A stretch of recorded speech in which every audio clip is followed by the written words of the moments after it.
This story will tell us about brave warriors who were called raiders for their craft. They were the ones who hunted the various monsters that were bothering and harassing the locals. As a reward for this, the daredevils received recognition, fame, and of course, money. They were considered to be the ones who protect people from evil monsters who were always trying to take advantage of their weakness and attack. Although the work was quite dangerous, the raiders were considered real heroes. And as we know, heroism does not live without envy. To be a raider means to be someone who makes people's hearts beat faster. But few people know what makes the raider's heart beat faster and what consequences accompany this. Only one thing could bring the brave warrior to such a state, namely, the understanding that death was already very close. This is the only thing that made the people's favorite and hero stop and feel how fear, along with blood, fills his veins. The cafe was surprisingly quiet, as if the bustle of the city could not penetrate the premises through the huge panoramic windows. But suddenly, an indignant cry disturbed this peaceful atmosphere, causing the visitors to turn around indignantly in search of the source of the noise. The guy sitting at the table slammed his fist so loudly that his drink almost spilled on the table, but he didn't pay attention to it and asked his interlocutor if he really wanted to make a human shield out of him. The man sitting opposite him raised his hand in a conciliatory manner and with a hint of alarm urged his interlocutor to take this information more easily, since the guy himself had said that he needed money. The guy was silent for a second, thinking about what he had heard, and realized that it was not surprising that this man was luring him into raiding the dungeon. The man's name was Young Woo Min, and he worked for a raider agency that was in charge of giving jobs to loners like this guy. When Young Woo Min called him, the guy thought that he had finally come across a profitable deal that would help solve his financial problems. But when he heard that he was offered to stand in the vanguard during the clearing of the Dungeon of the Dead, he was extremely disappointed, because he did not want to go to slaughter like some kind of meat. The guy thought sadly that life had been unfair to him, because even guys who were lower in rank than him found much better offers. Chung Woo Min sensed this disappointment in his interlocutor's eyes and sympathized with him, so he had a desire to somehow console his potential employee. The man said that regardless of rank, raiders of combat classes are rarely given tasks, to which the guy only smiled sadly and asked if he was really being refused because of his class. He ironically apologized for being so useless, but Young Woo Min couldn't console him, because in fact, that was exactly how it was, because recently, magicians had occupied all the workplaces. The employer explained that everyone else found work with varying success, since soldiers were much more often injured, and because of this they were avoided so as not to bother with compensation. This was the reality, as mages could fight monsters by keeping them at a distance, thus preventing them from harming themselves, and also excelled in teamwork. Warriors were very different from them because they mainly fought in close combat and received much more injuries in battles. The boy understood all this, and although he didn't know how things were 10 years ago, now he saw that there seemed to be no place for raiders of his class anywhere. Probably it was necessary to become a mage. 11 years ago, he had a good result in the identification of predispositions, thanks to which he was able to enter a professional academy for training raiders called Milas. The guy's magical abilities also increased to 97%, which was almost equal to Song Ina, who was at the peak of her magical skills, possessing 92%, which made the guy's performance incredible. Despite the fact that his predisposition to martial arts was only 34%, the guy still chose the path of a warrior for himself, although there was no good reason for this. It's just that at that moment, his personal assessment of the magicians was quite categorical. He thought that their ranks consisted of worthless buffers who, without the support of warriors, could not kill even a cockroach. But now everything was exactly the opposite. The boy sadly thought about whether his life would have been better if he had chosen the path of a magician rather than a warrior. Usually, a raider's development stopped at the age of 20, so there was no point in regretting the past, since nothing would change anyway. The employer turned to Hyun, who was sitting opposite him, saying that such an opportunity doesn't come along often, and that he could offer this job to others. But knowing his problems, he immediately came to the guy. Hyun angrily slammed his fist on the table, remembering the time when his talent made magicians jealous, but now he was a worthless D-rank warrior. He realized with disappointment that the difference between his past and present was too great. Therefore, Hyun accepted Young Woo Min's offer, which caused the man to look at him with confusion. They sat in silence for a while, because the guy didn't want to admit even to himself that he had no choice in the first place. He clearly understood that in order to survive in this swamp, he could not refuse even such work. The guy was pulled out of his depressive thoughts by the joyful voice of young Woo Min, who convinced him that he was doing the right thing. The man said that they should meet at 7:30, which surprised the guy, because he thought that young Woo Min had too many things to do and had no time for meetings. Hyun said that there was no need to waste his time on him and insisted that the man calmly go about his business. But young Woo Min smiled and said in a friendly manner that he also needed to be at the gathering place, which he would announce a little later. The next day, many raiders gathered at the designated place in a clearing near a tree, in the roots of which was a portal.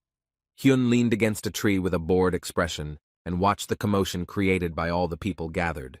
From time to time, he glanced at his phone, expecting that young Woo Min, who had promised to come, would at least send him a message, but nothing happened. The guy closed his eyes and thought with annoyance that the man could have said right away that he wouldn't come. Then he wouldn't have built up vain expectations. This situation upset him greatly and made him consider himself not a strong and promising warrior, since they didn't want to waste time on him. Looking at the men sitting nearby, Hyun thought that it would have been much more profitable for Jung Woo Min to work with more capable raiders.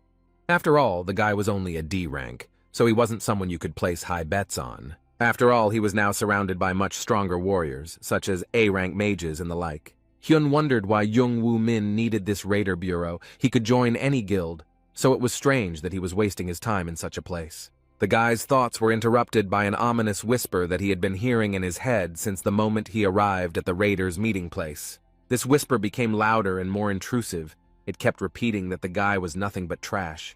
Hyun tried to ignore the voice that was spinning around in his head, but it was hard to concentrate when even his own mind was telling him that he wasn't worthy of a respected place in society. The guy's inner voice was distracted by the real one, which belonged to the man who called him by his full name, Jae-hyun. The fair-haired warrior smiled affably and waved his hand, showing with his whole appearance that he was glad to meet him. The guy was surprised to see Myung-ho Hyun, but he said that recently there was too little work, and although this business was dangerous, it paid a decent amount. Jae-hyun bowed his head, agreeing that this order could bring in a good salary. Myung-ho Hyun said that their brother had nowhere else to work except here, in his opinion, people no longer had a passion for martial arts. They preferred to shoot fireballs from behind their comrades.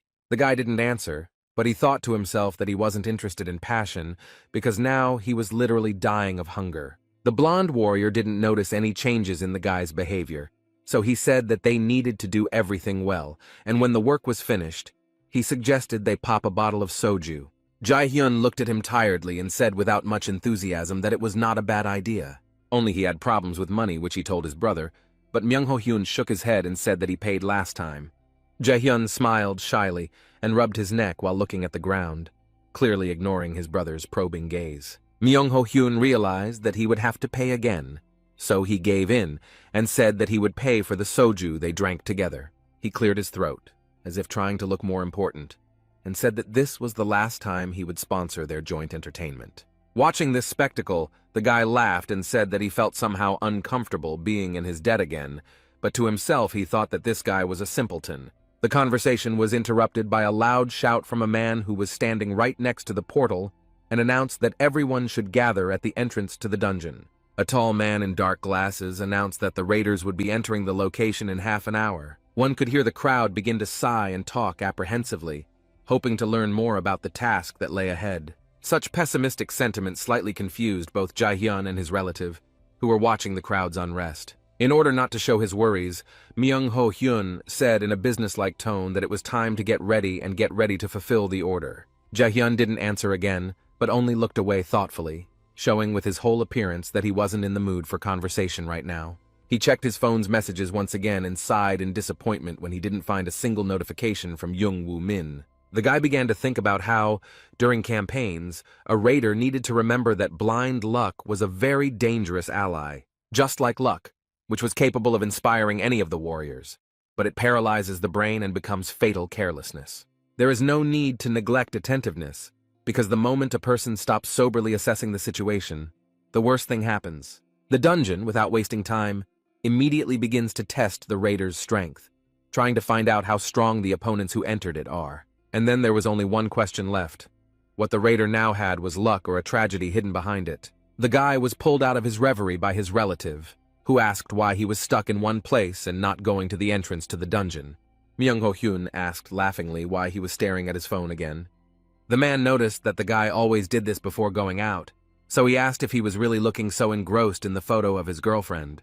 Jae-hyun just chuckled at the suggestion and said that there was nothing important on his phone. As soon as his annoying relative turned away, the guy's gaze fell again on the mobile phone screen, and a soft smile appeared on his face. The photo showed Jae-hyun and a woman standing next to him, smiling sweetly and hugging his hand. The guy muttered a promise to his mother that he would return to her soon. Turning off the phone and putting it in the pocket of his pants, the guy headed towards the portal that would lead him straight to the dungeon. When they entered, they found themselves in a strange place, which was illuminated by a greenish flame and cast eerie reflections on the walls and the people standing there. But as they got closer, the raiders realized that in front of them were not people, but monsters that were advancing on them with open mouths full of sharp teeth. One of the warriors ordered the vanguard to hold their shields tight and maintain a line so as not to let the monsters get too close. Jae-hyun was outraged by the tone of this man, who continued to give orders and say that the vanguard must hold the line even on the brink of life and death. When the paw of one of the monsters almost touched Jae-hyun's neck, he suddenly realized that he had almost no strength left to hold back the enemy's onslaught. Behind them, the sound of the mages chanting could be heard, calling upon the shining light of Alfheim and the fierce flames of Surt to destroy their enemies. The world behind Jae-hyun began to glow, and the hands of the magicians were filled with the flames of the deity and the fire giant Surt. The boy took another look behind him and saw that the light of blue and yellow shades merged together to destroy the common enemy. The fire rushed straight at the vanguard standing in front, but did not cause it the slightest harm, affecting only the monsters, who did not slow down the onslaught. The flames began to consume the vile creatures, causing them to scream in pain and writhe in their death throes. Jae-hyun watched in surprise and a hint of fear as what was left of the once human-like monsters burned before him. The boy couldn't watch as the fire consumed the bodies of these creatures, so he turned away and chose not to see what was happening right before his eyes. He remembered that this guild of rookie mages that was quickly gaining popularity was called Meteor. Taking a look at these self-confident mages, Jae-hyun realized that no matter how much he liked them, he most likely wouldn't die with them. When the carnage was over, the raiders dispersed to different sides of this strange dungeon to at least somehow catch their breath after what they had seen. Myung-ho-hyun coughed after taking another sip of the strong drink that was in his glass, and then laughed at his clumsiness. The man sighed and turned to Jae-hyun, and asked if they really only had to go through the room with the boss now. While looking through some information on his tablet, he said that if he had known how hard it would be now, he would have trained more when he was younger and raised his level. Jae-hyun countered by saying that the man was still as fresh as a cucumber, as he was a level higher than him and had quite good skills. The relative asked the guy if he had knocked out any items, because good things could be found in this dungeon since it was A rank. Jae-hyun replied that he wasn't sure if he found anything, but he still looked at his tablet, wanting to check if he had found anything valuable. The guy was focused on clicking on various areas located on the tablet screen, trying to find something useful. Suddenly, his attention was drawn to the fact that the device began to behave strangely and stopped following his commands. The device's screen began to ripple and disintegrate into many small pictures that showed nothing but a bluish light. Jae-hyun was completely confused and at a loss, because he didn't know what to do with it and how to return his work tablet to its original state. After several minutes of unsuccessfully struggling with the technical device, the guy desperately put his hand to his head and tried to figure out what he should do. He didn't understand what caused such a strange breakdown, because he didn't do anything new with his tablet, and it was unclear what had just happened. A few moments later, a graph appeared on the device's screen, indicating that the Escher system was no longer working, and that communication with the user had been lost. It was very strange, because this had never happened before, and now, for an unknown reason, the launch of the Escher system was cancelled, and the guy did not understand what this even meant. As the raider tried to think about the situation, small flashes of light flared up around him, and he heard a quiet whisper that told him to follow this glow. This strange phenomenon seriously scared Jae-hyun, because now you are immersed in your own thoughts, and a second later some whisper appears in your head, calling you to certain actions. The boy watched with apprehension as new information began to appear on the screen, stating that an unknown object had invaded the Escher system and that safe mode restoration had been cancelled. He He tried hard to understand what this unknown object was and whose voice he had just heard right in his brain. But the strangest thing for him was the call to follow the light, because he even became interested in where this radiance would lead. Perhaps it was a clue to who the voice belonged to. Jae-hyun was distracted from these thoughts by Myung-ho-hyun, who approached him and began to ask what he was muttering in complete solitude. The boy looked gloomily at his relative, who always came at the wrong moment, and said that he had not said anything. But to his great surprise, Myung-ho-hyun repeated his phrase, which was to follow the light, meaning that he was involuntarily speaking his thoughts out loud. When the boy looked at the man again, instead of his face, he saw a bright ball of light that attracted all his attention and prevented him from concentrating on anything else. Jae-hyun looked around anxiously and discovered that the entire space of the dungeon was filled with similar balls of light that were floating in the air. The fact that strange, glowing objects were hovering around caused the guy no small surprise. But what was even stranger was that it seemed like the people around him didn't notice anything. Questions kept running through his head about what this light was, why he had to follow it, and where it would lead. All this time, Myung-ho-hyun had been observing his relative's strange behavior, so he worriedly assumed that perhaps he had a fever. Jae-hyun was so lost in his thoughts that he seemed to hear his brother from somewhere far away, but he still replied that he was okay. Continuing to watch the light, which had now formed into a small path, the guy finally realized that only he and no one else could see it. This realization struck Jae-hyun because the dungeon was not ordinary and everything in it had meaning, so he decided that he needed to check where this light path would lead. Myung-ho-hyun asked Jae-hyun with a worried voice where he was going, but he only replied that he would be back in a few minutes. The boy was so absorbed in his thoughts about the glowing spheres that he completely ignored what was happening around him and didn't even look at his brother when he answered him. Wanting to figure out what was going on, he went to a remote corner of the dungeon, where the spheres were becoming larger and brighter.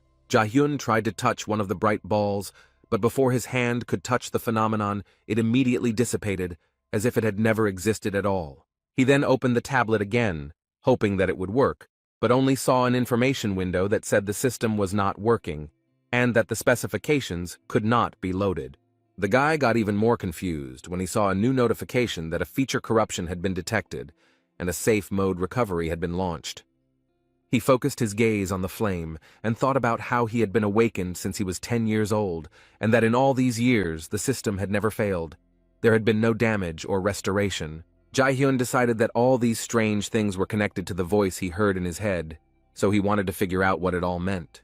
The guy began to analyze what had happened, starting with the penetration of the unknown object into the Ashir system and its subsequent collapse. He also did not ignore the voice he heard throughout his entire stay in the dungeon, ordering him to follow the light. Going deeper and deeper into the depths of the dungeon, the guy thought that perhaps all these events meant some changes. It only remained to find out whether they were for the better or for the worse. The name of the Ashir system comes from the word Asa, which was used to refer to the gods of Asgard, Odin, and Thor, and this invention was the last hope of humanity. It happened 20 years ago, in a year that was rich in various disasters that harmed people. In the middle of the Pacific Ocean, a tree of unimaginable size grew, and when it opened its buds, in just 9 days it covered the entire sky with its leaves. Some people and wise men said that this was a harbinger of the apocalypse, and that a real nightmare would soon begin on Earth. Others were inclined to think that this tree was a blessing from God, and that now life would begin to improve, and the planet would prosper. In reality, this phenomenon was nothing other than Yggdrasil, the world tree spoken of in ancient myths and legends. On the 9th day, when the tree's growth had ended, the earth was engulfed in fires, and an invasion of various monsters began, which began to commit their atrocities. Many people were doomed to die at the hands of the monsters and be torn to pieces by their sharp teeth and claws, while the survivors were doomed to suffer from hunger and plague. Seeing how the creatures that mercilessly killed everyone indiscriminately were rampaging on the streets of their hometowns, people fell into despair. But soon, the people had a glimmer of hope, which was embodied in a man who could help deal with the invasion of monsters. The bloodthirsty monsters were eager to put an end to the potential threat to their existence. But for them, everything was not so simple. This man possessed unique abilities that helped him fight the various enemies that came to their world with the advent of Yggdrasil. This is how the world learned about the appearance of the first awakened one, because no one had previously been able to resist these creatures. This awakened one possessed the power of God, and by showing that it was possible to fight the invasion of enemies, he lit a spark of hope in the hearts of people. As the number of awakened increased, they split into different groups, including raiders who professionally hunted monsters. Around the same time, the Asura system was created, which is a powerful weapon and is controlled by awakened people. Jae-hyun thought that when such a stable and constant system experiences such disruptions or changes, it is difficult to think optimistically. While the guy was thinking about this, he didn't notice how he approached the large lights that illuminated the space, filling it with an eerie greenish light. These lights illuminated the massive door, on which various drawings of monsters were depicted, and the guy froze, not knowing whether he should go further. Taking a closer look at the huge door, Jae-hyun suddenly realized where it led, and couldn't help but let out a sigh of delight, because he didn't believe that all of this was real. The symbols on the door indicated that in front of the boy was nothing more than a gate that led to the treasures that could be heard about in legends. The gate to treasures was a hidden room that appeared extremely rarely and could only be found in high-ranking dungeons, as it contained special and very rare items. Jae-hyun walked up to the door and smiled in anticipation, because the cost of one item from such a treasure could exceed several hundred won, and he really needed money right now. He suddenly realized that if he could find an item of Class A or higher, he could say goodbye to the dark days of his life. Jae-hyun suddenly felt a strong sense of anxiety, so he closed his eyes and turned to the Almighty, saying that if he existed, then let him send him an item of Class A or higher. Having offered this prayer, he opened his eyes and resolutely pushed open the door, mentally preparing himself for what awaited him inside the hidden room. The atmosphere of the room was completely different from the dungeon, because behind the door it was quiet and cozy. Soft, warm light filled the space, and stars were visible through the tall columns. Slowly entering the spacious hall, Jae-hyun saw that in the center of the room there was a raised platform on which some object was located and was shining brightly. It was surprising to the guy that there was such a large space inside the hidden room, which meant that what they were talking about on television was not an empty fiction. Coming closer and closer to the column, which was located in the center of the hall, one could finally make out a spherical object that blinded with its radiance. The guy was happy, because if this thing had the ability to emit such light, then perhaps it was of a high enough rank that it would help him get out of the financial hole. Jae-hyun realized that he didn't want to stand there and wonder what was in front of him, so he gathered his courage and walked closer to see how useful the find was. He reached out and touched the ball, which felt like a small, warm light bulb that could warm you from the inside and replenish all your internal resources. The guy immediately felt how the tablet with the Escher system came to life, and displayed information that some of the functions had been restored, and a new piece of equipment had been received. But the good news does not come alone, because the piece of equipment received was the lost eye of Odin, with which one can study runes, reverse magic, or destroy it. Jae-hyun couldn't believe that he now possessed the only item in the world that was classified as a mythical class, so he rubbed his eyes, trying to clear the illusion. But when he opened his eyes again, the information about the object had not disappeared, but only revealed even more details about what abilities the owner of Odin's eye would have. The boy remembered that, out of all the items he sold at auction, the best one was the C-class. It quickly went for tens of billions of won as soon as he registered it. Magic items could be priced independently, but for a mythical class, one could get an unimaginable amount of money, because the item was the only one of its kind. Jae-hyun was thrilled to realize that he would no longer have to work hard to feed himself, the guilds would no longer ignore him, and he would no longer have to be cannon fodder in the dungeons. The boy was blinded by joy, so he decided that since Odin's eye now belonged to him, why not try it on himself and feel this power while there was still an opportunity. He looked at this little thing that beckoned him, and decided that he would wear it just once before selling it at auction. But suddenly an announcement appeared in front of him that when used, the item is assigned to the user, so the guy decided that he would not touch the eye so as not to ruin anything. Jae-hyun thought that there was no need to activate the item, since if he sold it on the black market, he could earn hundreds of billions of won. Getting that kind of money was a higher priority for him, because after 20 years, he could no longer raise his level, and he had no desire to continue getting dirty in the dungeons. The guy took Odin's lost eye and decided that this thing would definitely bring him benefit in the form of a large amount of currency. He did not see any other value in the mythical find. The system collapse was an anomaly, and a change that no one expected. But Jahyun had long been accustomed to such occurrences, because once the dungeons became a reality, incidents for raiders ceased to be a rare occurrence. Unforeseen situations usually resulted in either luck or tragedy, so the guy decided not to linger in the hidden room and return to the rest of the raiders. At this time, Myung-ho Hyun tried his best to somehow justify Jae-hyun's absence to those who led this expedition into the dungeon, saying that the guy went off on his own business and would appear any minute. He tried to prove to the magician standing in front of him that it was worth waiting for his relative just a little longer. When suddenly, the man saw that the missing guy had finally returned. Jae-hyun walked straight towards them, not in a hurry at all, as if the mages and the entire raider squad weren't waiting for him to continue their mission.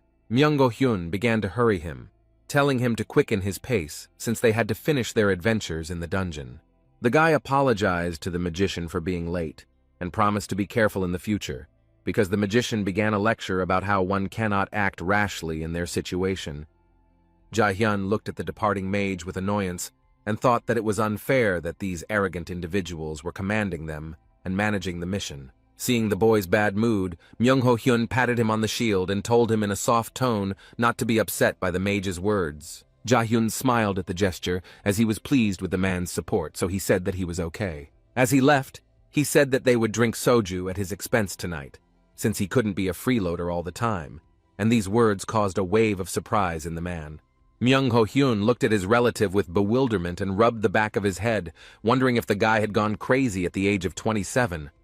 Once Jae-hyun stepped aside and wasn't surrounded by annoying people, he realized that he was lucky to get by without any unnecessary explanations for his absence. He understood that they were inside a dungeon, where there was no law or rules, and everything that happened would remain within these damp and gloomy walls. Therefore, bragging about having found an expensive thing was tantamount to suicide, because there will always be those who want to take away an expensive thing and appropriate it for themselves. It would be wise to sell Odin's eye after the raid was over, because the most important thing now was not to attract unnecessary attention to his person. The mage who was in charge of organizing the raid said that since the formation had been reorganized, they could continue their mission, but suddenly, his voice died down, as if he sensed something was wrong.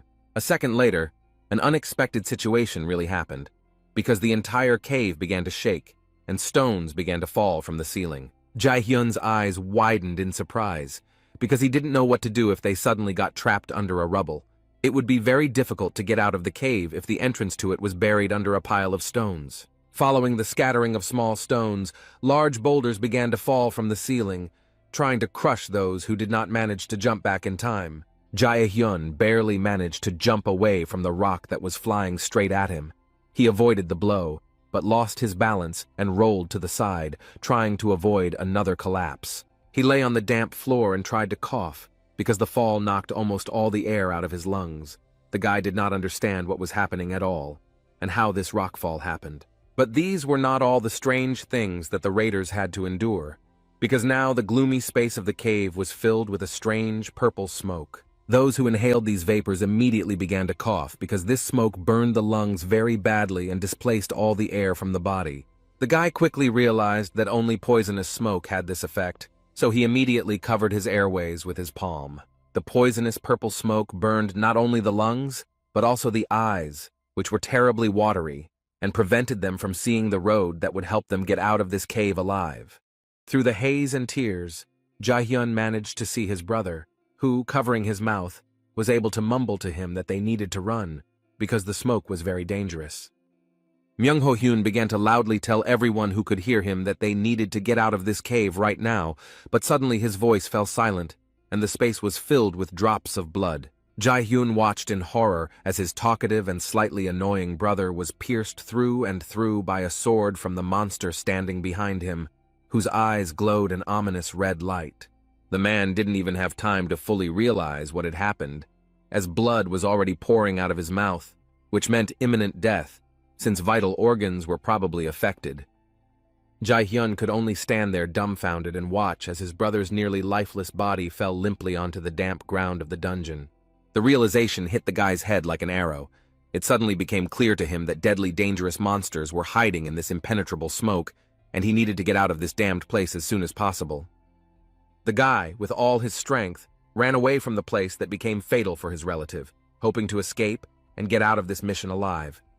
When he slowed down a little, he began to replay what had happened in his head, and suddenly realized that those explosions, toxic smoke, and dead people were not just an accident. It was all connected. Having stopped, the guy tried to catch his breath, but he was hampered by the realization that there were forces involved in all of this that were more serious than those he had already encountered. He was almost 100% sure that all this was not done by monsters, but by those who were called dungeon thugs. The main goal of the thugs was to destroy the Meteor Guild. The guy realized that if he went to the exit, he would run into toxic fumes, and killers could be waiting at the entrance, so it was better to stay inside now. Suddenly, Jaehyun felt such despair inside of him. It seemed so unfair that everything always went so badly for him. But he exhaled, gathered his last strength into a fist, and decided that now was not the time to come apart and shed tears because of his difficult fate.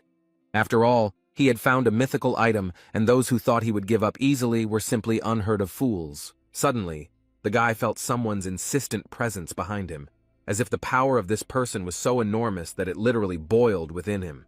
The surrounding world burst into flames, and Jaehyun stood there in a stupor for a few moments, not knowing what to do. Literally at the last moment, the guy managed to jump away from the chain of fire that the mysterious man standing behind him directed at him. The fire disappeared as suddenly as it had appeared, and through the ashes that were flying in the air, Jaehyun tried unsuccessfully to see his attacker. The man's face was hidden by a shadow cast by a deep hood, and the mysterious man said that he knew Hyun would survive his attack. The voice the boy heard was too familiar to be mistaken for anyone else's, so Hyun realized with horror that it was Youngwoo Min, the one he had been waiting for messages from, standing in front of him. What stood before him now was not the respectable man with glasses he had seen in the cafe. At the moment, Youngwoo Min was a man with something crazy shining in his eyes. The man, as if playing, lit a fire in his hand and smilingly told the guy that he had warned him that he would come to the dungeon today. Jaehyun could only squeeze out one question. Was all these problems really created by his employer, who had chatted so nicely with him over a cup of coffee? Youngwoo Min replied that he was only responsible for the poisonous smoke and the attack on the Meteor Mage Guild. Everything else was a confluence of unfortunate circumstances. After the man answered, he began to laugh suspiciously, which began to raise doubts about the truthfulness of his answer, but now it was not so important. But Jaehyun was already shocked by what he heard. But he decided not to panic ahead of time and calmly figure out the situation, so he asked why the man did this. The answer was a dismissive wave of the hands and vague words about how this was the request of his sponsor, who clearly did not like the mages from this guild. The guy clenched his teeth in anger, listening to the story about how Meteor was hated by many people because they were disrespectful to other guilds and thus quickly earned themselves a bad reputation. Jungwoo Min mentioned that the dungeon thugs use the narrow passages of the caves to carry out their dirty deeds without being noticed. With the help of these passages, they managed to carry out illegal, as they called dirty contracts unnoticed. The man said he was confident that the attack on Meteor happened in a blind spot, which is why it was successful. Rubbing his shoulder, bruised as a result of the cave collapse, the guy began to think about the strategy for his further actions. He analyzed his strong opponent and tried to understand whether he could cope with him alone. His intuition and experience told him that it was simply impossible. After all, Jungwoo Min was an A-rank mage, and such strong representatives made up only 2% of the entire population of the country. Jaehyun was only a D-rank, which made him neither weak nor strong enough to face such an opponent. Suddenly, an unexpected thought came into the guy's head, which suggested that he was not a target for attack, which meant that he just needed to keep his mouth shut. Since the Ashir system was broken, Jaehyun wasn't even sure if he could escape from this place unharmed. In his worldview, running away was, of course, a dishonest act, but the guy simply didn't see any other option. Of course, he would very much like to avenge all those with whom he fought shoulder to shoulder during today's mission. He especially wanted those who were involved in Myung-ho Hyun's death to pay long and painfully for what they did to his bright brother, who did not deserve such a fate. But looking at Youngwoo Min standing in front of him, the guy understood that at the moment, revenge was simply impossible, because no one would feel better if he also lay down in this dungeon. When Jaehyun said that he would pretend that he hadn't seen anything, he was only thinking that with the appearance of Yggdrasil, the world had become so cruel that there was no longer room for the weak. Hyun wanted to continue persuading his opponent to let him go in exchange for silence, but Young Woo Min irritably cut off the guy's speech. The man didn't say anything, but from the way the surrounding world was filled with fire again, it was clear that he didn't like the guy's plan. Apparently, the magician had his own vision of the situation. Young Woo Min concentrated all his energy and directed it straight at Jae-hyun, hoping that this time, not even ashes would be left of him. The guy realized that this time the attack was stronger than the previous one, so he quickly covered himself from the fire and jumped back to a safe distance in time. He felt a trickle of blood slowly running down his cheek, and at that moment the boy realized that if he had reacted just a second later, he would have turned into a charred corpse. When Young Woo Min saw the blood he had drawn from his enemy, he smiled madly, as if he had sensed his opponent's weakness, and was now ready to strike with renewed vigor. Laughing like a mental patient, the man said that the target for elimination was not only the Meteor Guild, after which he looked meaningfully at Hyun. The Mad Mage left the sentence unfinished so the boy could figure out the meaning himself. Then, without wasting any time, he put his hand forward and attacked again, directing a wall of fire at his former employee. Jae-hyun was luckier than ever today, as he was once again able to dodge the napalm that was aimed straight at him in just the right moment. And although the guy was not harmed by the fire, he was still wounded, as evidenced by the blood running down his hand and face. It was the lesser evil that could happen to him, but still, his strength was slowly leaving him, and he understood that he needed to get away from here urgently. When the mage attacked the guy with a fire spiral once again, Jae-hyun thought about why he needed a simple D-rank raider who did not pose a strong threat. At this time, Young Woo Min created 3 more fire spheres, which, with the first wave of his hand, would fly towards Hyun and would try to burn through him. Clutching his bloody throat with his hand, Hyun thought only about what he had done that such powerful opponents wanted him dead. The guy began to diligently go through in his head all the potential enemies he had ever crossed, and who might want to kill him. Suddenly he remembered the persistent whispers he had heard before entering the dungeon, insisting that the boy was trash and his life was worthless. The realization struck Jae-hyun like lightning, and now his head was filled with guesses about who could possibly want him dead. He asked Chung Woo-min if it was really his father, and this question left the magician stunned, because the man did not know what to answer. There was a tense silence in the air, and it seemed that even the fiery spheres had fallen silent, waiting for what would happen next. Young Woo Min was so unprepared to hear Hyun's suggestion that he even covered his mouth with his hand in surprise, so as not to blurt out anything unnecessary. But then the magician burst into a mad laugh, which had already become so familiar to the guy, and did not answer the question asked about Hyun's father's involvement in this matter. Young Woo Min began to evade the question, saying that Jae-hyun was a good guy and he liked him, but he had an order that he needed to fulfill. Everything became clear to the guy, and this realization burned inside much more than the burns from the magician's fire spheres, because it's not every day you find out that your own father wants you dead. He remembered the photo of his mother, which he kept even on his phone and looked at before dangerous tasks, as if his mother was able to protect him even in this way. A thought came into his head that didn't give him any peace, and he asked if he could ask one more question. Images of days gone by flashed before Hyun's eyes, namely his mother's dead body lying on a cold table in the morgue, covered only by white sheets. He remembered how he cried so hard when he learned that his only close and beloved person was deprived of life, and he would never again be able to hug her or smell her familiar scent. Jae-hyun asked if it was really true that in the winter, 5 years ago, his mother was also killed on the orders of this vile man who called himself his father. Young Woo Min responded in surprise that he didn't think that the guy would be able to put everything together and guess the true reasons for his mother's death. Suddenly, the mad magician's eyes widened in admiration, and he said that the guy had simply amazing thinking skills to be able to understand everything. Hyun looked at the man standing in front of him and didn't understand how, when he had talked to him before, he hadn't noticed that young Woo Min was simply insane. But what was even more incomprehensible to the guy was how he could have done this to his wife, and now also intend to kill his own son. In response, the mage sent only a new volley of fire, but after all these discoveries, Jae-hyun was so indifferent that he did not even flinch from the new attack. Young Woo Min smiled kindly and said that this was all too much, so it was necessary to end this battle. But by this phrase, the man did not mean that he would let the guy go alive. He hinted at a quicker reprisal, so he formed several more chains of fire. When Hyun heard the man begin to say goodbye to him, He realized that he needed to take action now, otherwise it might be too late, and he would allow his father to win. Suddenly, an image of the object he found in the hidden room flashed in his mind. Odin's eyes seemed to hint at the boy to use it. Seeing Hyun's confusion, young Woo Min became even more excited and jokingly began to ask if the guy wanted to say anything before leaving. But all the fun was cut short when the man saw that the guy began to fill with some kind of incomprehensible and very powerful energy that was capable of destroying everything around him. Chong Woo Min was seriously scared because he didn't expect to be given any resistance. He expected a quick and cleanly closed case.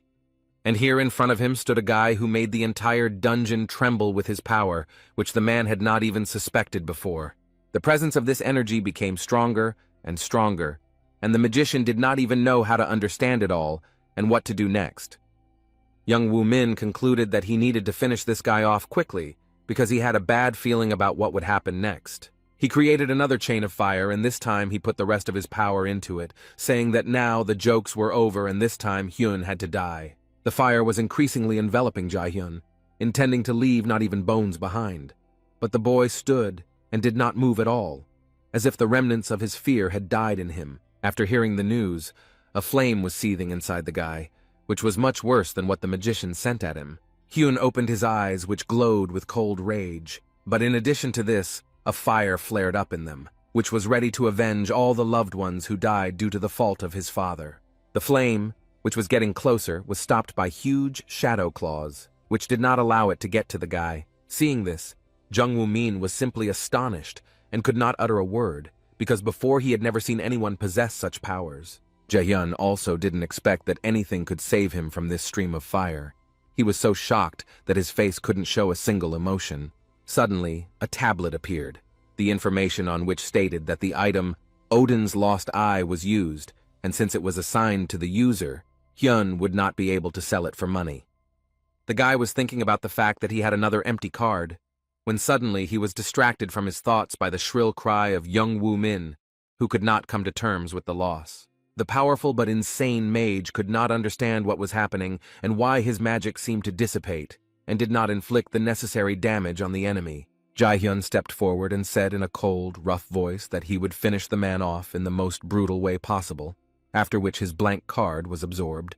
The guy's eyes widened as he felt a powerful force growing inside him that was capable of demolishing the entire dungeon along with the magician.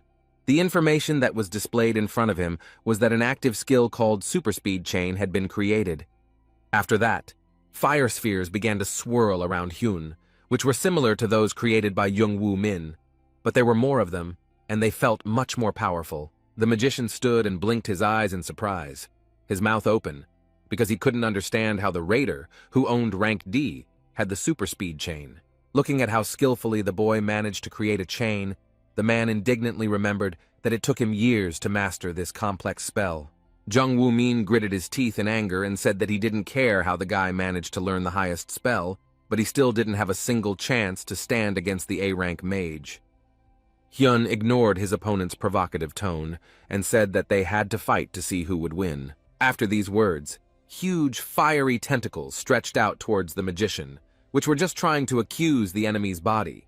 Hyun's firepower was simply astounding in its power. It seemed that he didn't need any rest or respite between attacks, because the streams of fire hit one after another. One of the strikes from the high-speed chain landed right under young Wooman's feet. If he hadn't pulled his limb back in time, it would have been fried right there. Jae-hyun watched with absolute indifference as he sent more and more streams of fire at his opponent, because after hearing this, he only wanted to kill this bastard. The man, who just a couple of minutes ago was laughing, enjoying his triumph, was now running from one place to another, trying to hide from the enemy's attacks. When he had a small respite, Jung Woo Min took advantage of that short moment and created a fire sphere from the remaining strength of his body. The mage made another attempt to attack Jae-hyun and directed a stream of his power towards where his enemy stood. Hyun's eyes widened again, and information appeared before his eyes, stating that the skill Absolute Calculation was being activated. Thanks to this technique, the super-fast fire chain moved with incredible precision and was now heading straight for Jung Woo Min. The man also understood that this blow would be much more difficult to avoid than all the previous ones put together, so he clenched his teeth from the tension. He put his hand forward, and a blue shield appeared in front of him, which protected him, and did not allow the fire to reach the magician's body. This maneuver only made Jaehyun even more angry and fueled his thirst for revenge for all those who died because of Young Woo Min and the one who gave him orders. The boy activated his skill called Absolute Calculation again, intending to destroy the armor the mage had put up, and after a couple of seconds of effort, he succeeded. Jung Woo Min couldn't believe that someone was able to break his magical defense, because before this, he thought it was simply impossible. The man looked with fear at the approaching chain of fire and understood that this time he would not be able to dodge, and it threatened to end in certain death for him. Jaehyun watched with cold pleasure as his power hit its target and finally crushed the opponent who had caused him so much trouble. When the aftermath of the impact began to dissipate a little and the cave space became visible through the dust and rocks, Hyun moved closer to the impact site to see the result of his actions. The first thing that caught his eye was the broken glasses and the convulsively trembling hand of the once self-confident opponent who had boasted of his abilities. Jung Woo-min lay on the floor of the cave and coughed violently, spitting out more and more blood. It was clear that he was living out his last minutes. The dying man opened his tear-filled eyes and looked at his executioner with a bleary gaze, begging for mercy. But Hyun thought that when his mother begged for mercy, no one listened to her, and these thoughts helped him quickly create a chain of fire, which became the last thing the magician saw. When his power had served its purpose and was hidden in the depths of his body, blood began to flow from the corners of Hyun's lips, and he suddenly realized that it was all over. It seemed that after this thought, the guy completely ran out of strength, and he helplessly collapsed onto the stone floor of the cave, not far from the bloody corpse of Young Woo Min. The boy looked helplessly at the ceiling of the cave and realized that he had no more stamina or mana left, which he had used in the battle. His eyes closed by themselves, and he caught himself thinking that he hadn't thought about such a strange end to his life, because the guy didn't want to leave this world immediately after a successful find. Jaehyun thought ironically that Death was a girlfriend that the raider couldn't help but show up for a date with, and she turned out to be surprisingly cold. After these thoughts, the guy wanted to smile, but he didn't have the strength even for that, so he closed his eyes and sank into oblivion. But a moment later, he was awakened by the Ashir system, which offered to install a new control system in which the user moves to a point in the past to which he wants to return. Jaehyun was surprised to realize that he had a chance to be saved if he traveled to the past. This was another strange change in the system. Trying not to think about whether luck or tragedy would happen to him, the guy said to launch a new system, because it seemed like the only solution. The familiar blue screen became covered with red pixels, and a notification appeared that a new system called Nornir was being launched. Images of beautiful girls illuminated by bright light appeared in the guy's head. Some of them had wings, and he immediately remembered the legends of the Valkyries. They spoke to him in a gentle voice, but Hyun could not pick out a word, because their speech was in some ancient language, the meaning of which he did not know. One of them came up close to the guy, so that he could see how her golden curls shimmered in the light, and extended her hand, and Hyun extended his in response. After that, the system gave out information that the gods of Asir were now watching him, because he had become their enemy, and had the passive skills attracted the attention of the gods and eye of the absolute god. Before this information had time to reach Jaehyun's fevered mind, he woke up and began to frantically suck in air, trying to figure out where he was. He sat up in bed and began to look around, trying to remember how he ended up in this room and what happened after he lost consciousness. When his gaze fell on the desk that stood in the room, he began to look more closely, and, having noted some details, the guy became completely confused about what was happening. He was especially confused by the photo with his mother, in which he was still a teenager, because Jaehyun had not seen her for many years. The guy began to look at his hands and try to figure out what happened after he touched the beautiful Valkyrie from his vision. For a while, he simply looked at his empty palms, but then a spark of power lit up in them, which became more and more powerful, and then information appeared before his eyes that he had successfully returned to the past. Jaehyun instantly remembered that the installation of the new system foreshadowed that he would have the ability to return to any point in his past, and this realization struck him. He remembered all the suffering he had experienced in his life, the loss of loved ones that he would have liked to avoid, and there was only one question in his head. Was he dreaming all of this? Jae-hyun looked in shock at the familiar room that had suddenly become alien to him after his mother's death, and couldn't believe that he was here again. But when he saw his mother entering the house, he completely lost touch with reality, because if this was all a dream, then he didn't want to wake up. The mother looked at Jae-hyun with her brown eyes, which always had a copper tint in the sun, and the boy was completely speechless. He couldn't put two words together, because tears involuntarily began to flow down his cheeks. But words were unnecessary at that moment, because he just wanted to feel his loved one nearby.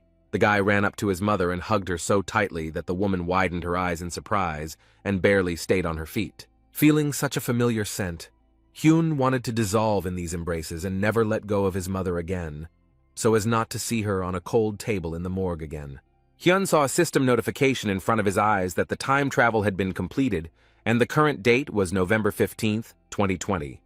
He coughed, feeling pain in his chest, and saw another message, which said that the user's body had been restricted and was only 20% restored. The guy felt like he was still in some strange dream, but looking around he realized that he recognized the apartment he was in because he had lived in it before. He received a new notification from the Nornir system, which said that there was a quest called Rest, in which he needed to restore his stamina to 80%, and then he would have one empty card. Jae-hyun looked at this information and couldn't fully comprehend that the Ashir system he had known since childhood was no longer there, and now he was playing by new rules. He sighed heavily, but decided not to despair ahead of time, because he still had a lot to figure out. What worried him the most was the reason why he didn't die when he fell to the ground exhausted after the battle with Jung Woo Min in the dungeon. It seemed like the new system was capable of a lot, since it sent him back to the past. But such twists and turns wouldn't surprise Hyun, since many strange things had happened in his life. He decided that if what happened could give him new knowledge, then he would be able to skillfully adapt to similar situations in the future. The guy began to analyze the fact that the system had moved him back 11 years, which meant that now he should be in the middle class in his third year of study. He also noted that the control system had changed its name and was now called Nornir. Jae-hyun slowly got out of bed and decided to look around.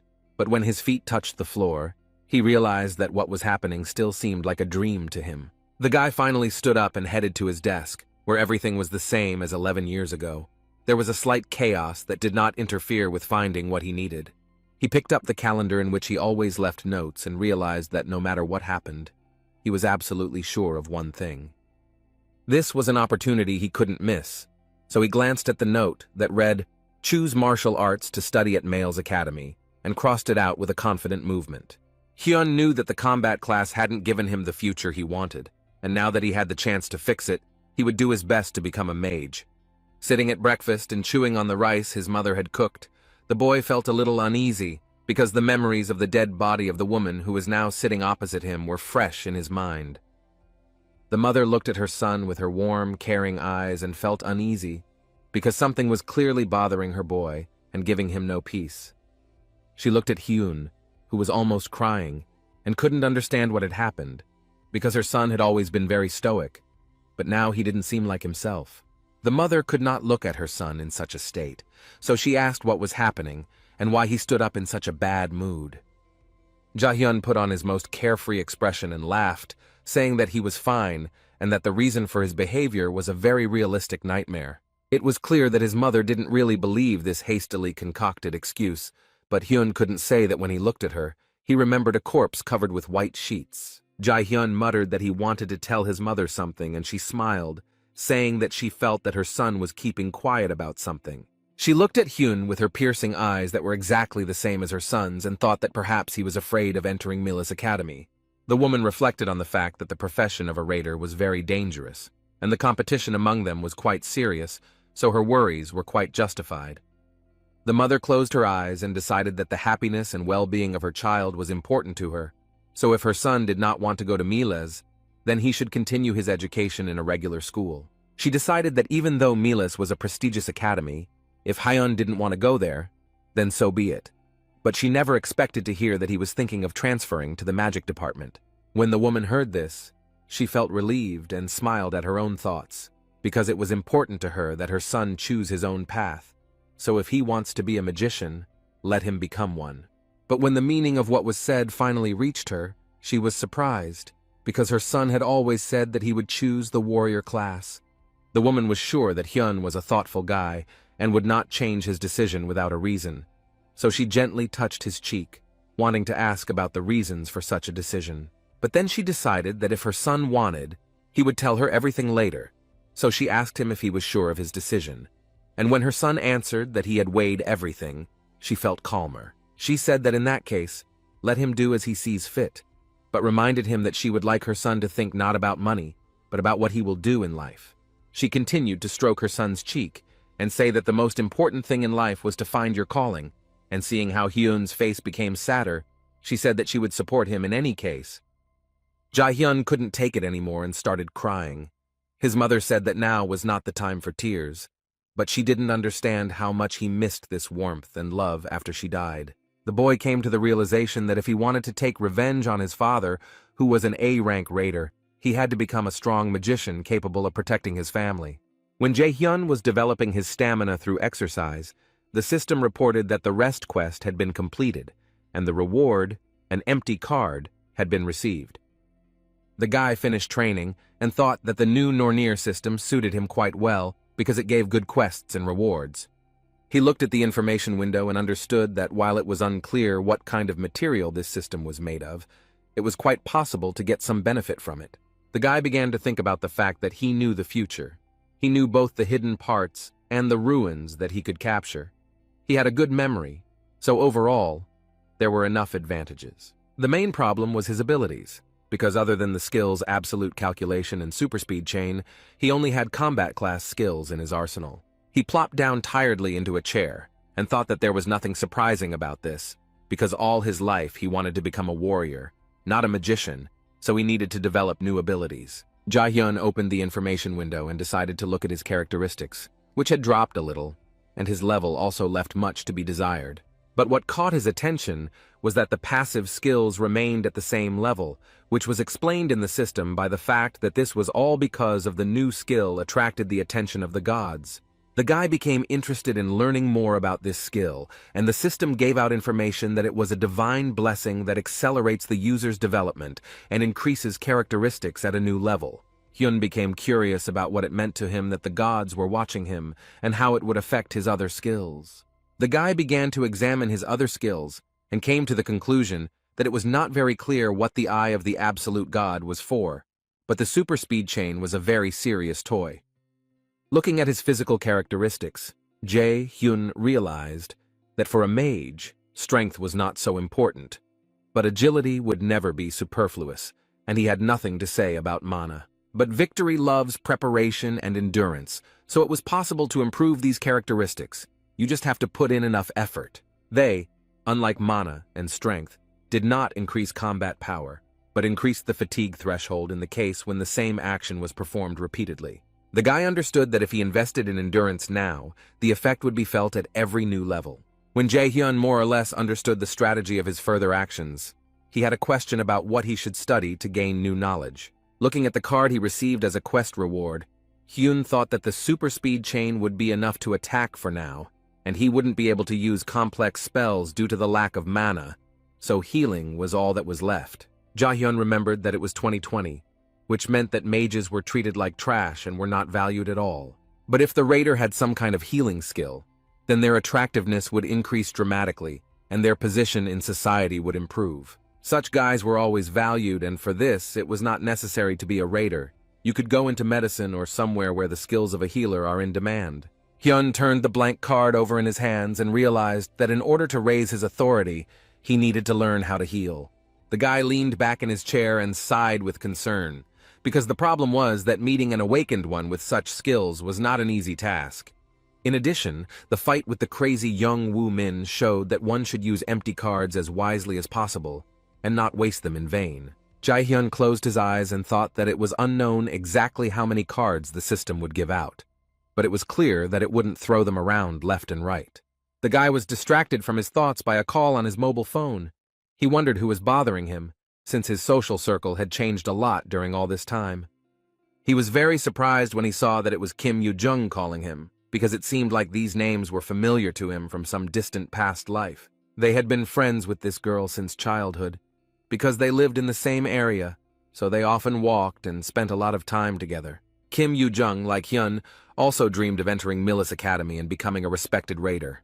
But this bright girl never managed to realize all her planned wishes, because something irreparable happened. Jae-hyun had a flashback of Kim lying bloodied in his arms, dying, and him being unable to do anything to help her. Memories came flooding back to the boy, and he couldn't get rid of them. But then he told himself that everything would be okay, because now he had a chance to change the future. Jae-hyun looked at his phone, where notifications from Kim Yoo-jin were coming one after another, and realized that the girl remained the same as he remembered her. She was very restless, and this time she suggested going to a lecture that Yoo Sun-un would give in the city center. Kim tried in every possible way to persuade the guy to go there. Hyun racked his brain and remembered that Yoo Sun-un was a holy maiden who was highly revered in their hometown, so her lectures were always crowded. She was also popular because her magic embodied the power of sacrifice, and people loved to seek out such heroes and honor them. Jae-hyun decided that he needed to get used to living in this new reality, so he needed to meet up with old acquaintances and make new connections, so there was nothing to worry about. The guy threw on a sweatshirt that he hadn't seen for 11 years, and it seemed to him that with this thing, he returned to the appearance of his past self. Hyun went into the kitchen and told his mother that he would go out for a while. It was very unusual for him to hear her admonition to come back while it was still light, because he hadn't heard such words for so long. The guy smiled, because he knew that now there were people who cared whether he was alive or not, so with joyful anticipation, he answered his old friend that he would now join her. At this time, a solid black car was racing through the city, carrying a special and highly respected person. The personal driver informed Yoo Sun-un of her schedule, as she had to give a lecture to the raiders in the city center, and then go on a raid in the B-rank dungeon in the Seongbuk district. The man said that after all this, they were expected in Wonju, and then there was a flight to the USA. Looking at the woman in the rearview mirror, the driver doubted that she would cope with all this in such a state. He told the chairwoman in a tense voice that her health had deteriorated, and that this could affect her productivity. Yoo Sun-un smiled and replied that nothing serious had happened to her. It was just a simple lack of sleep that would pass as soon as she got a good rest. But the personal assistant paid no attention to all these excuses and said that she knew that the sacrifice was taking her own life. The man looked ahead sullenly and thought that if someone else had such a skill, it would be possible to cure the chairman. The woman smiled even wider and reminded her assistant, whose name was Park Sung-jae, that they had agreed not to talk about it. Park Sung-jae fell silent because he understood that these empty conversations would lead to nothing, but would only irritate the woman before important events. But he thought to himself that if this continued, the Holy Virgin of South Korea might soon leave this world. When Jae-hyun finally met Kim, the girl immediately grabbed his hand and enthusiastically led him straight into the crowd, because there was a real crush in the city center.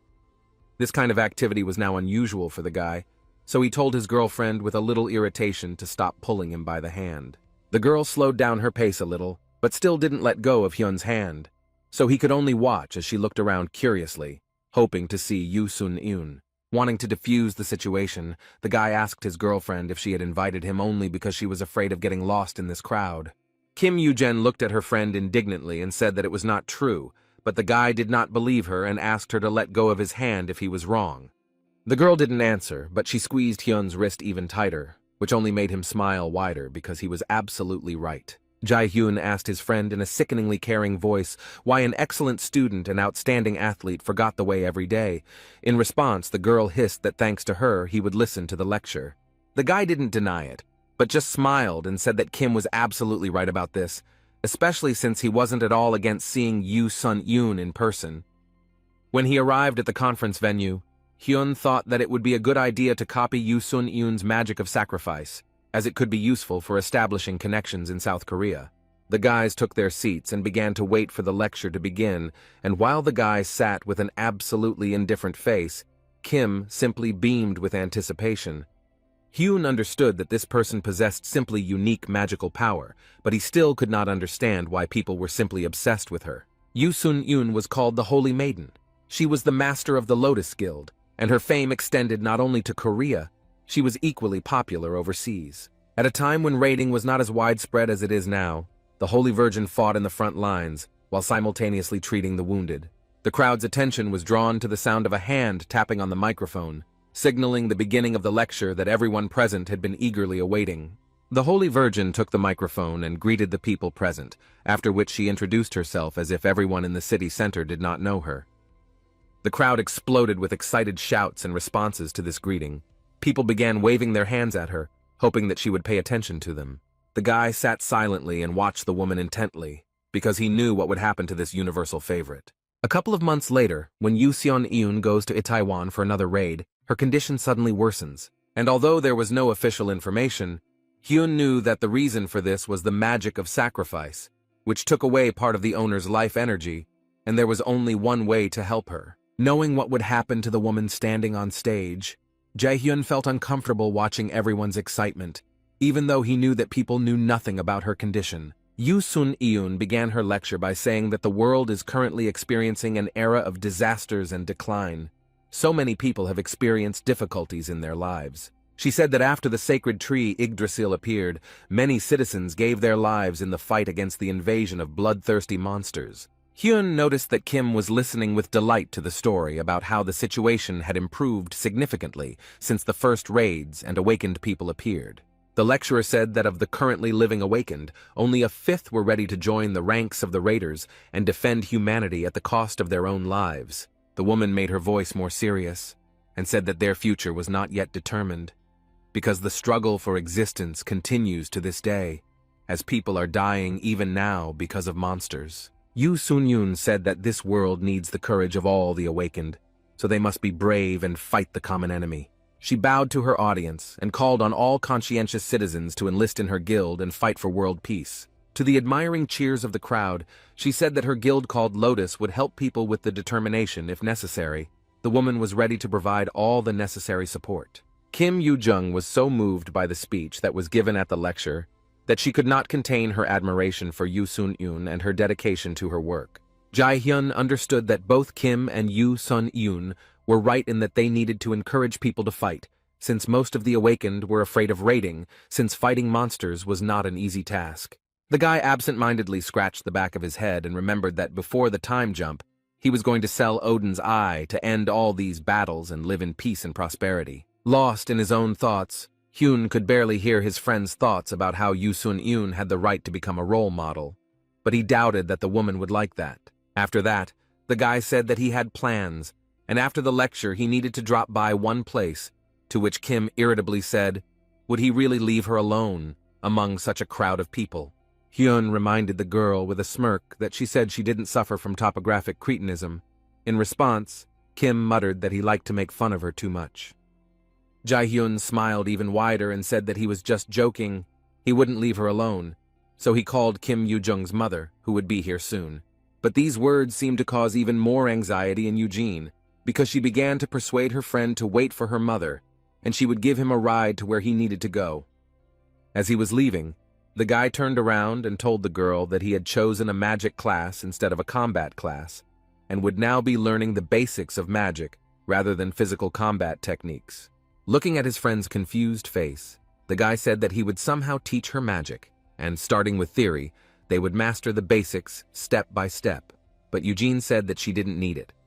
The girl watched her best friend blend into the crowd and, confused, demanded that he explain why he had changed classes before going about his important business. She looked at Jae-hyun leaving and was in despair because he left her alone and even did not share the details of such an important decision, and they were planning to study in the combat class together. Hyun was finally able to escape his girlfriend's excessive attention and now looked around because he remembered that Yu Sun-yoon went to this side of the street. Turning off a busy street, the guy saw an expensive car and a security guard standing nearby. All of this indicated that the woman would soon arrive here.